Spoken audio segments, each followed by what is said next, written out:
of the rhetoric between the U.S. and China heating up as a result of this pandemic. Here's Secretary of State Mike Pompeo explaining why China's attempts to cover up details about the virus have led to elevated tensions. Authoritarian regimes go to ground. They cover, they deceive, they put out disinformation, they deny their people individual liberties, all the things that we've known for so long. We've dealt with communist regimes before. We're seeing it now again, and President Trump is working diligently to make sure we secure freedom for the American people and do the things we need to do with respect to China to make sure that this next century is one where America can continue to thrive. Well, now the Department of Justice is warning that China poses a serious cyber threat to pharma companies. Let's head to D.C., where our own Eamon Javers is with John Demers, the Assistant Attorney General for National Security at the DOJ. Eamon? Yeah, Kelly, that's right. We're here on a very windy Pennsylvania Avenue, just outside the Department of Justice. And as you say, I'm with John Demers, the Assistant Attorney General for National Security. Thank you so much for joining us out here. Thank you. And as the Assistant Attorney General for National Security, you deal with all the tough stuff, terrorism, espionage, and all the rest. Right now, though, there are a number of reports in the media that the United States is getting set to accuse the Chinese of trying to hack into U.S. pharmaceutical companies to get some of that data surrounding all the efforts to develop a coronavirus vaccine. What can you tell us about what you're seeing of that Chinese effort? Right. Well, without confirming that exactly and getting ahead of things, here's what we know. Biomedical research has long been at the heart of something the Chinese have wanted and something they've engaged in economic espionage to get. It's at the heart of their Made in China 2025 plan, which means it's a big priority for theirs.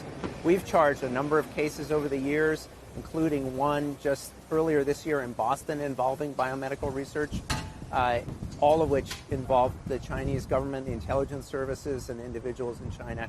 It would be crazy to think that right now the Chinese were not behind some of the cyber activity that we're seeing, targeting U.S. pharmaceutical companies and targeting research institutes around the country that are doing coronavirus research, treatments, and vaccines. So the FBI told me last week that they're working directly with the pharmaceutical companies that are involved here. What's your message to those companies, to those CEOs? They're not necessarily set up for this kind of nation-state hacking attempt. What are you telling them about what you're seeing? Right. So the message to the companies is consistent with what we say all the time across the industries.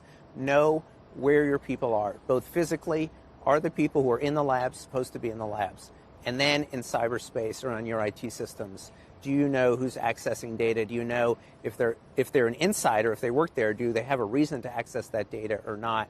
And if they're outside, having the best cybersecurity defenses and making sure your defenses against cyber intrusions and insider threat are well integrated within the company.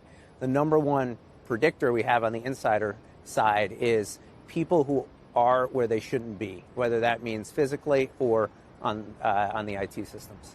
Mr. Demers, it's Kelly here. I just want to pick up on your response there and Eamon's question, because what you've said is pretty urgent around the situation. That you say pretty explicitly that the Chinese are going to try to steal your data if you're one of the pharmaceutical companies working on these vaccines and treatments, that this data is today's equivalent of the Holy Grail. Its commercial value will be tremendous. Its geopolitical value will be equally tremendous. Right. And you've just said, companies need to kind of watch for threats. But is there more that we should expect the DOJ, the federal government, to try to do to secure this data? And is it only pharma companies who are vulnerable to this kind of hacking? Well, it's any company or research institute that's doing research in this area of coronavirus vaccines and treatments. As you said, this is the holy grail of biomedical research right now, tremendous value both commercially and geopolitically. If there are any issues, and look, the Federal Bureau of Investigations is working with those companies now, it's working with research institutes now to help exchange intelligence, to exchange security tips depending on the different systems. The Department of Homeland Security is also involved, so there's more the federal government's doing here to try to work with those companies and other institutes that are involved to help them protect themselves. John, wouldn't the United States simply want the Chinese to get this vaccine data anyway? We're in the middle of a global pandemic. I mean, the devil's advocate question is, wouldn't we ultimately be in a position to just give the data to the Chinese if we do come up with a vaccine before they do? Yeah, I mean, what the pharmaceutical companies are going to do with the data once they develop the vaccine, I'm sure they will be selling it around the world. But no company wants to have their intellectual property stolen, even if ultimately they're going to share their product widely around the world. And let me ask you about the dramatic news that we saw last week in the Michael Flynn case. The Department of Justice dropped the charges on Michael Flynn. There's been some real concern about that on part of a number of people around the country. I wonder what your perspective is, though, as a person who oversees terrorism and espionage cases. Are you concerned about any precedent here that this would make it more likely that people who are being interviewed by the FBI will lie to the FBI going forward as a result of that decision last week? I don't have any comment on that. No comment on that. Okay, Kelly, I guess we'll toss it back over to you. All right, Thanks, John. Thank you very much. Appreciate it. Appreciate your time.